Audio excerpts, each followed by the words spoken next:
Chapter 9. Hack 5. You Do You. Hack 5, You Do You, helps you cope with the people in your life, especially the misfits with their mayhem. Brace yourself. This is our most massive hack. It spans 2 chapters. By the end of this first chapter, you'll own these 3 skills. Number 1. How to be the boss of you by repeatedly asking and answering the question, day in and day out. Number 2, how to respond to shit-slingers who assault you verbally. And number 3, how to avoid being pulled into situations that drain your life force. The boss of you. Given that you're still reading this book, I believe you've made 2 crucial changes to your present awareness. First, you're reflexively vigilant at monitoring your life force and instantly aware when it's attacked by the beast. Second, you're bitch-slapping the beast into moments of submission and silence. If so, you know you truly do exist apart from your shitstorm of shitty thoughts, and you are amassing willpower to determine how you will spend your time in this foam pit of our multidimensional universe. Hack 5, You Do You, comes into play because you've used the first 4 hacks to win back some control over your life, and now, Skipper, you have to own it. As I promised in the very beginning, the dominated is now becoming the dominator. Congratulations. You are the new boss of you. The question. Being the boss of you is surprisingly straightforward. You merely have to ask, answer, and act on one simple question over and over and over. I am paraphrasing a vital question presented in Conversations with God by Neil Donald Walsh. So you could say it comes straight from God to you, via Neil and me.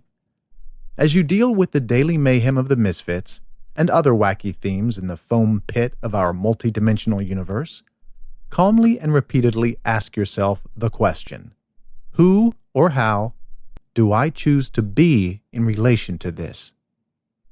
In other words, how do I choose to respond, if at all, right now, to my immediate situation? How will I represent myself and express what I stand for? Asking the question and waiting for your personal answer during the drama of daily life gives you important benefits. Number 1, the question reminds you that you are the boss of you. You might suck at controlling your thoughts, but you still get to choose how you speak and act. The beast undoubtedly will interject a shitty answer for you, but you are well prepared to bitch slap it away. Number 2, asking the question creates a momentary pause that blocks reflexive emotional reactions and gives you time to ponder whether you even want to participate in the immediate flavor of mayhem before you. Number 3, over time, you'll develop an amazing sense of personal freedom by asking and answering the question honestly. Amazing life changes are in store for you. Full disclosure, I'm making this sound easy, but it's not, at least initially. You haven't been asking and answering this question with any regularity, have you? If you had, you would not be depressed or anxious. You would be living your life with a sense of purpose and control. As it is, the beast has been torturing you with fearful and threatening thoughts about failure and loss and inadequacy. So you've been too inundated with shit to ask yourself who you really want to be in each moment of your life. Let's dream up a couple of examples, starting with a simple one. Imagine you're about to unload a cart full of grocery bags into the trunk of your car on a beautiful day. The motor of the delivery truck parked next to you is running and the driver sitting behind the wheel, looking at his phone with the windows open. His truck's huge tailpipe is pumping smelly, noxious gas right into your face. You wonder, why is this knucklehead letting his truck pollute the atmosphere, waste fuel, and blow toxic gas in my face? You ask yourself the question, how do I want to respond to this? You immediately see several options. You can ask him to turn off his engine. You can wait a short distance out of range for a few moments to see if he leaves. Or you can hold your breath and quickly unload the groceries, muttering to yourself as you go. What should you do? I don't know and don't care. It's none of my business. The point is, you have to ask, answer, and act upon the question, all day, every day. How do you choose to respond to the situation? Maybe the beast is calling you names for not insulting the driver. Or maybe you want to say something to him, but you're afraid of confrontation. Hack 5 says you get to decide, and you merely have to own whatever decision you make, without regret or self-recrimination. and without listening to your damn beast. In the long run, most of your daily life doesn't matter, but your life force depends on your making an endless stream of decisions, owning them, and acting on them. For our second example, imagine you've saved for many months to purchase a once-in-a-lifetime luxury cruise through the Mediterranean with your best friend. Unfortunately, your BFF turns out to be a lousy travel companion in every way. She whines and complains about every little travel inconvenience. She's a slob in the stateroom. She's insufferable at the dinner table. And she keeps trying to steal your dates at the nightclub. In the old days, you would have suffered silently for days until you finally freaked out, blew your top at her, sulked for the rest of the trip, and maybe even terminated your friendship. Now, armed with Hack 5, you ask yourself the question at the first sign of mini mayhem: who do I choose to be in relation to this petty tyrant? At the first sign of trouble, you can say something like, "Hey, we'll have a lot more fun on this vacay if we wisecrack instead of complaining about these inevitable inconveniences. Okay with you?" Or, "Geez, I love the way you so effortlessly decorated our entire cabin with your dirty laundry. Can you put your clothes in this hamper here? Or maybe chuck them out the porthole?" I bet you don't like this idea one bit, do you? Let's face it, you are too nice. We already know that. You don't like to hurt other people's feelings, and you avoid interpersonal conflict. As a result, you let your own feelings get hurt, time and time again. Absorbing the hit repeatedly is a lot like accepting every microcut from the beast. Both destroy your life force. So, ask the question, answer it, and take the action that's required by your answer. Start with small situations, and you will inexorably build up sufficient life force to take control of the bigger issues that plague you. As the first part of Hack 5, You Do You, you ask yourself the question: who do I choose to be right now in response to this? About any aspect of your life at any time: your job, your school, your home, your family, your friends, your hobbies, your health, or your finances. Be on the lookout for those issues that drain your life force the most, typically where you feel trapped or hopeless. Because you're stuck with the rest of us in the foam pit of mayhem, I doubt you'll succeed at effortlessly improving every situation, but you will move steadily and incrementally in the direction of who you want to be. As a more compelling example, let's imagine you hate your job, and the beast is saying you have no options for a better situation.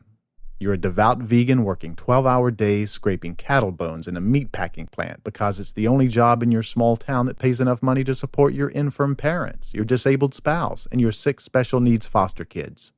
You feel stuck in this depressing situation, and your beast is having a field day with it.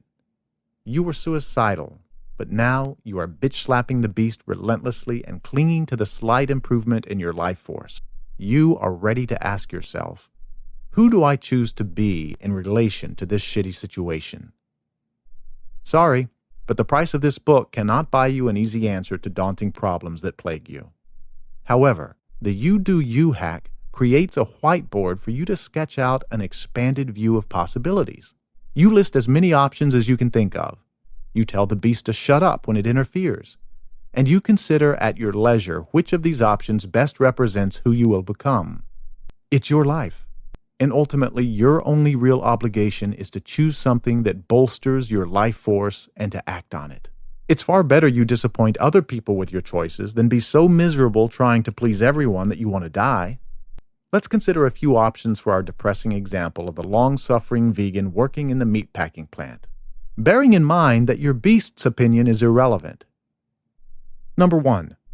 Work toward a job at the plant that gets you off the meat cutting line, such as delivery driver or an office job. Number 2. Run away and let your relatives fend for themselves. Number 3. Accept that animals are part of the food chain and vigorously express your inner butcher. Number 4. Move everyone to a bigger town, wait tables at a vegan restaurant, and supplement your income by driving for Uber and pet sitting for Rover.com. Number 5. Study online courses at night to learn new skills that offer a chance for a better job. Number 6. Supplement your income by starting a YouTube channel, Travails of the Vegan Meatpacker, potentially leading to your own reality show on cable TV. There are many other possibilities, of course. Only you can know the best answer for you at any given time, the one that increases the flow of your life force and moves your emotional set point closer to neutral. Be willing to consider any fresh idea that delivers a little jolt of life force. The first and main point of Hack 5 is this. In the absence of the beast running and ruining your life, you have the bona fide opportunity to be the boss of you. Asking and answering the question, who do I choose to be in relation to this situation? Many times each day is the ideal way to begin the process. Start with simple issues in the present moment and gradually move to the larger, more complex issues that plague you. 5 years from now. A word of caution. Asking and answering the question without adequate thought of potential consequences can yield short-term solutions for long-term problems, which might lead to trouble. For example, imagine you are sitting in your molecular biophysics class, straining to keep your eyes open as your ancient professor, speaking English as her third language, drones on unintelligibly. You need to ace this class to have any hope of getting into medical school and becoming a successful brain surgeon like dear old Dad. You ask the question, who do I want to be in relation to this old fart at the front of the room, to my dad, to brain surgery in general? The answer comes back immediately. Screw this. I don't want to be a brain surgeon. I want to play my guitar full-time and make a living as a street musician in Haight-Ashbury. So off you go, full of zest for life. Unfortunately, in a few months, you might ask yourself the question, who do I want to be in relation to the fact that I have no money and nowhere to live? The question is a loaded bazooka that can seriously blow stuff up. Be careful where you point it. It's easy and less risky to quickly answer the question when dealing with the immediate shit show around you. You get a flat tire. Your kids are bickering. Your waitress sucks. Your boss criticizes you. Your best friend throws up on you, and so on. For questions potentially having longer-term repercussions, should I tell my boss he's a whack job? Or should I cheat on my spouse? Or should I drop out of school? It's imperative to consider the long-term implications. I suggest tacking one simple phrase to the end of the question. 5 years from now. If our bored college student above asks, who do I want to be in relation to this lousy professor 5 years from now? The subsequent internal dialogue and decision will hopefully be more informed and less impulsive. What if your answer to the expanded question still tells you to blow shit up? Should you? Well, yes, maybe you should. Remember, you are so depressed or anxious, you wish you were dead. The downside cannot be all that significant. Maybe you need some really big changes in your life. I call this the nuclear option, and we'll discuss it more in Hack 6. Please don't blow up anything huge until you finish this book, okay?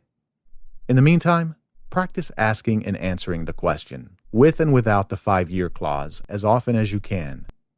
The brief time required to dream up your answer creates a buffer that eliminates your impulsive reaction to the mayhem in the foam pit and frees you to choose a response that preserves and strengthens your life force.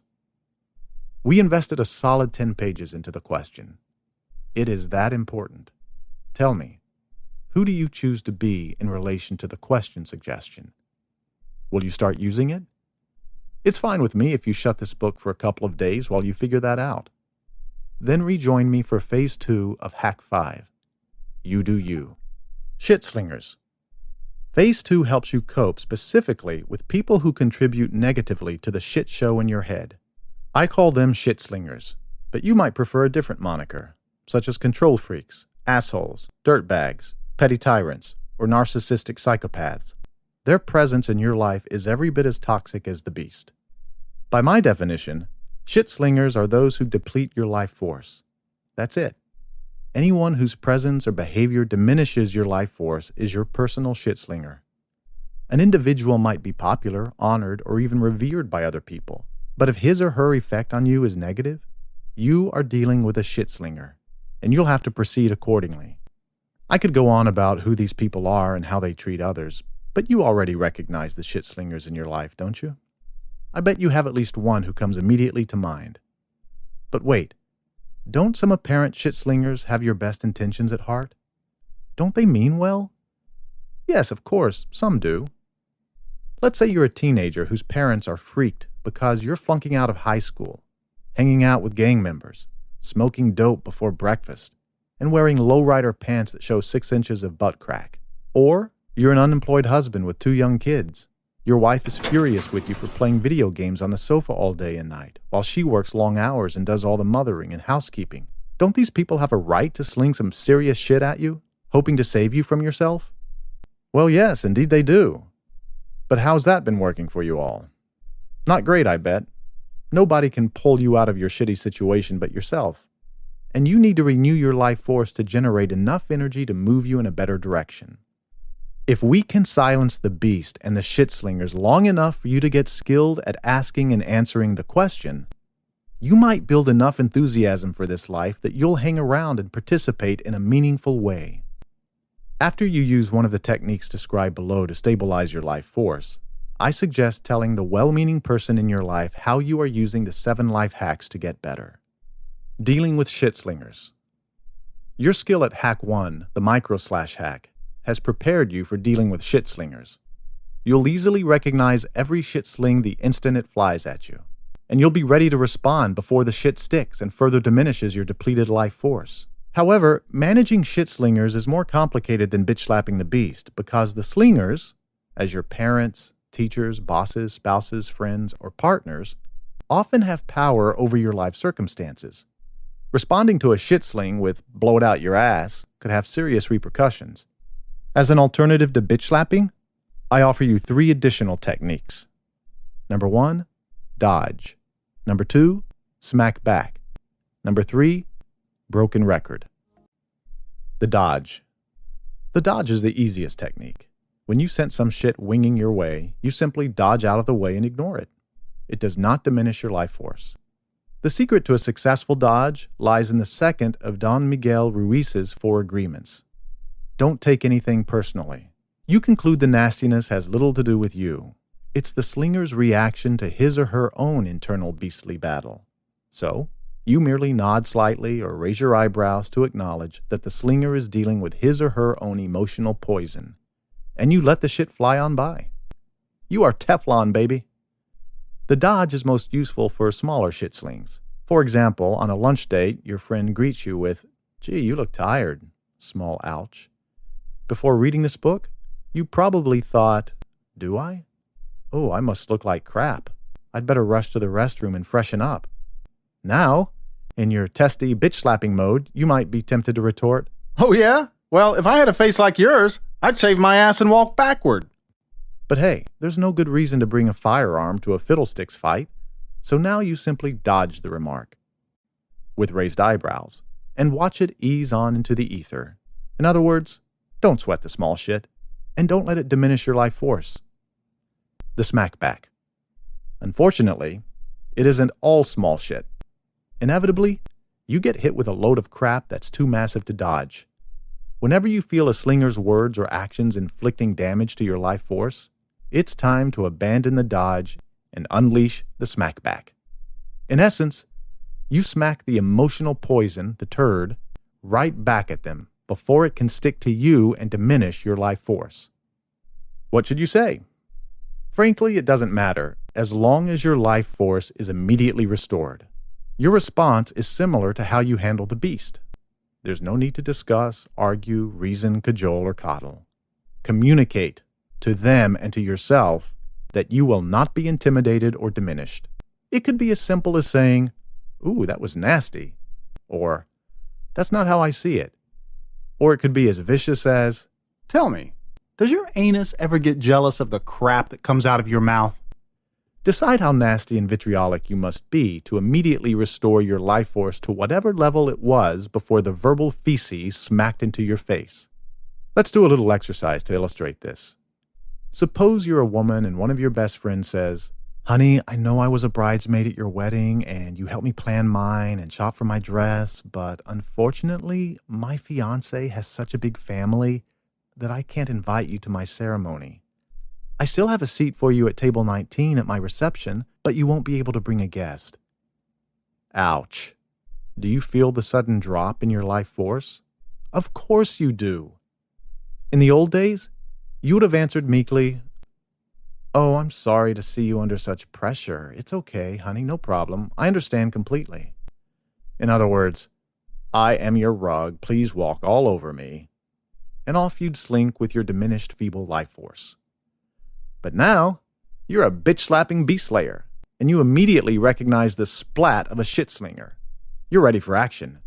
You have the presence of mind to ask yourself the question, who do you want to be in relation to this shit slinger? The key issue is, how nasty should your reply be? Because you're habitually bitch-slapping the beast so aggressively, you'll be tempted to respond cuttingly. Oh, no biggie, honey. I have to pass on your wedding anyway. My annual mammogram is scheduled that day, and I just hate to miss it. Okay, not bad. That's an improvement. Is your life force restored to its level prior to the shit sling? That's the goal of the smackback, to instantly neutralize the hit to your life force. I call this technique the smackback, not the ace or the kill shot, because you don't want to escalate the shit slinging.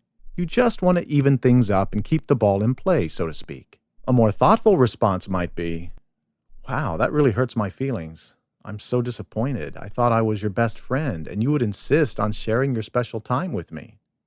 I guess I overestimated our friendship. Bingo. Life force restored. I like this more measured approach because it's sincere and it keeps the door open for further communication and connection. Despite mixing metaphors, let's call this the high road smackback. Whenever possible, use your smackbacks to tell your highest truth without spite or rancor. With a bit of practice, you can take the high road and still regain your lost life force immediately. Let's try another example. You're on an expensive dinner date with your wife or girlfriend, and you comment that your entree is overcooked. She says, Jesus, do you have to complain about everything? You're just like your father. Why can't you just enjoy the meal? Ouch, that's some serious crapola winging your way. When you were chronically depressed, you probably would have said nothing in reply and simply sulked for the remainder of the meal. Now, as a skilled bitch slapper, your reflexive response might be, you are so right. Why am I complaining? It's still a lot better than everything you've ever cooked. Because it restored your life force, this is an acceptable smackback, but it's not a great one. The high road approach is more like, ouch, that hurt. I feel criticized for simply commenting on my food. This smackback does not escalate. It is neutral, but hopefully it still preserves your life force. Because you're too nice a person, you might be tempted to add, are you mad at me for something else? I don't recommend this because it draws attention away from the fact that she just slung shit at you while you are already dealing with an overcooked entree and you would have appreciated a little sympathy. She replies, Well, you always complain about everything. More shit. Your bitch-slapping smackback? Anyone who spends an evening with you will have a lot to complain about. Your high road smackback? That's two absolutes. Always and everything. I have the feeling you don't like me very much. The high road smackback lets you stand your ground without escalating the conflict. You can do this indefinitely, and your life force will be preserved. The high road smackback immediately informs shitslingers that they cannot inflict their emotional poison upon you. Oh, they will continue to try, and you will continue to smack back until they finally get the message. With a bit of practice, smacking back at shitslingers can be fun, even invigorating. The broken record. Sometimes, though, smacking back with shitslingers gets exhausting. Much like the beast, some slingers will attack you relentlessly.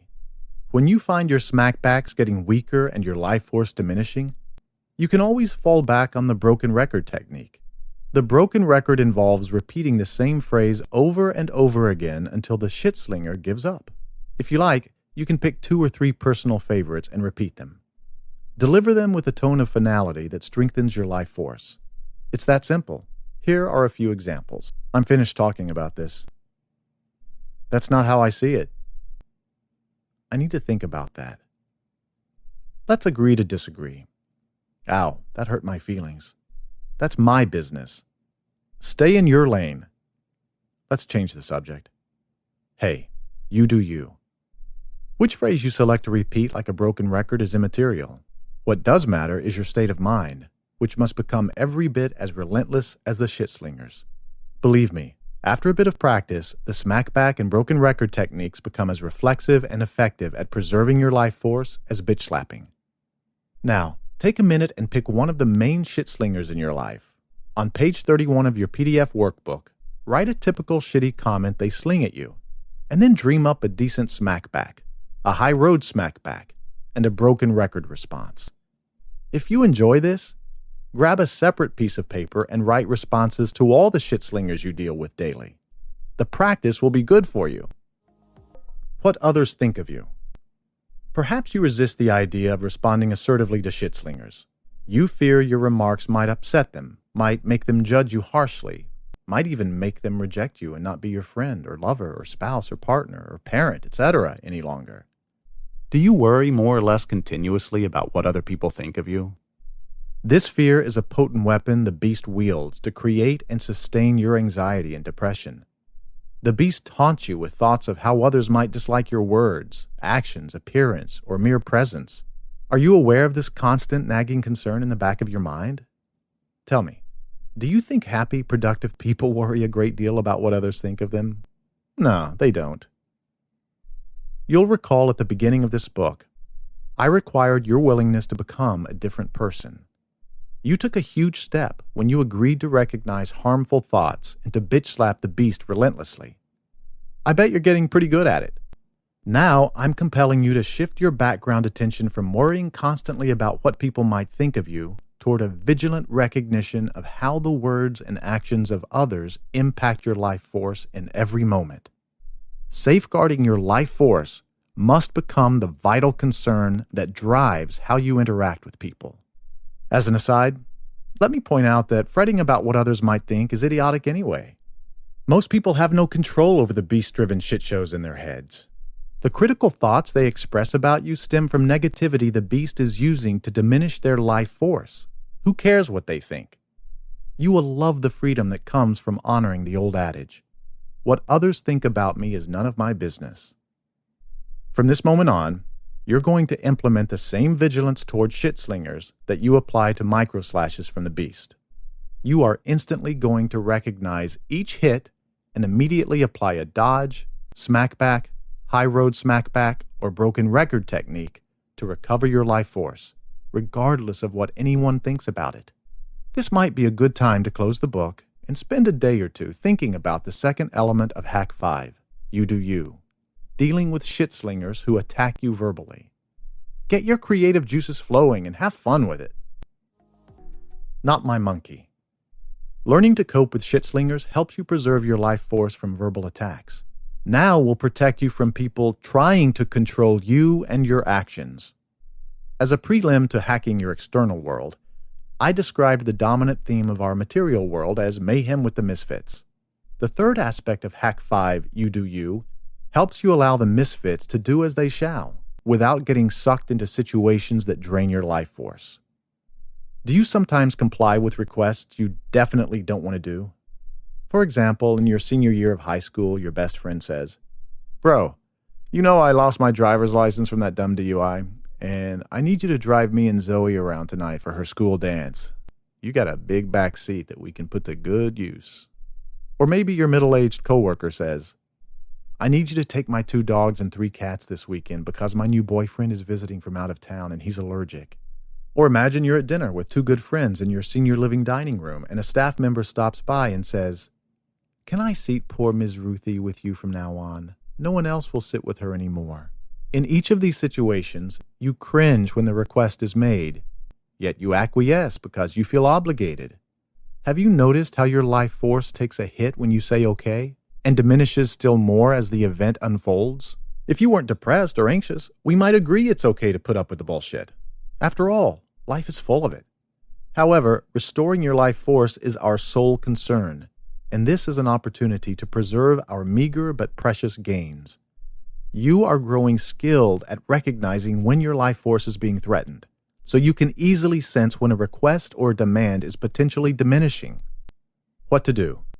After all, you have not been verbally attacked, you've just been asked for a favor.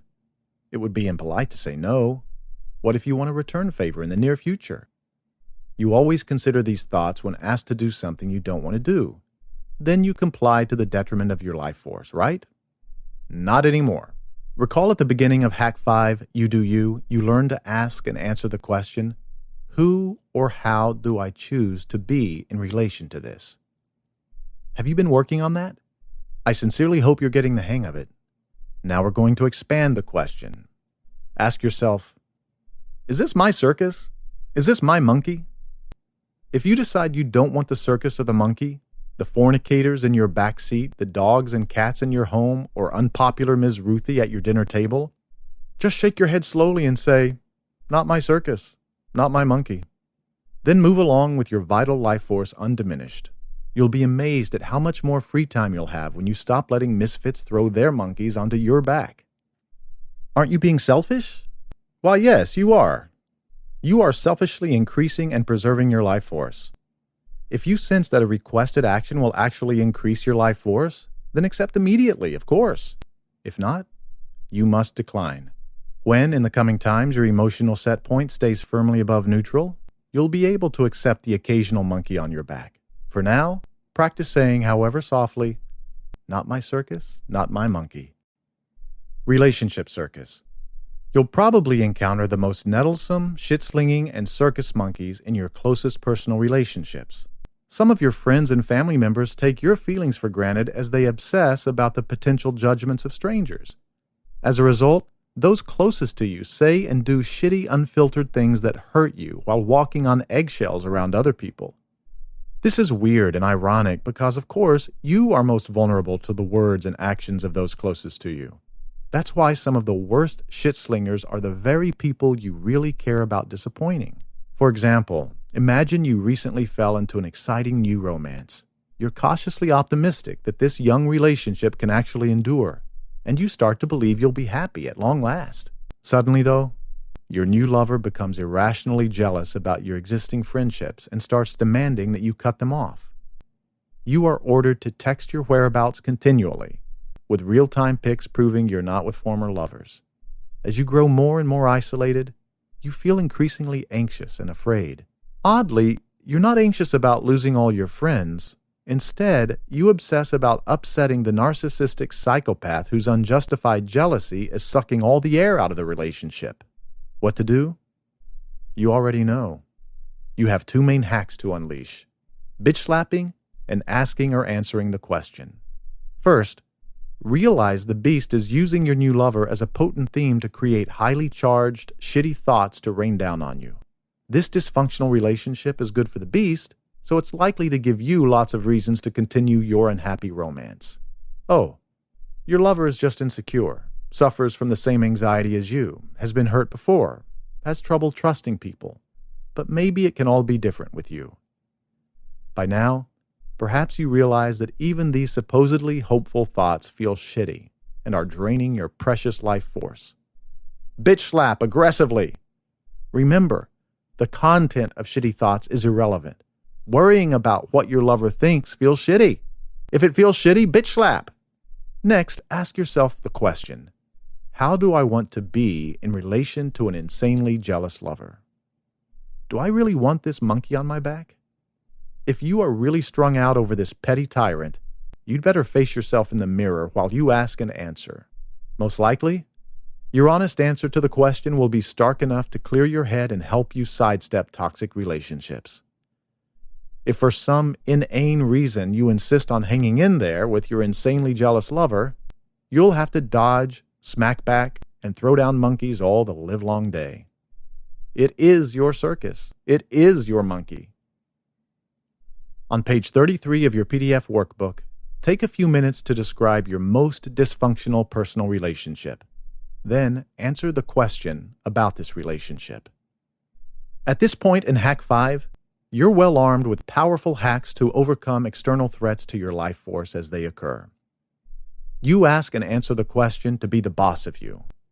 You counter verbal attacks from shit-slingers with your dodge, smackback, and broken record techniques. And you avoid getting sucked into the mayhem by retorting, not my circus, not my monkey. Now, before we can move on to Hack 6, the daily grind, we must master the inevitable side effect of Hack 5, a disconcerting feeling of disconnection from our fellow humans.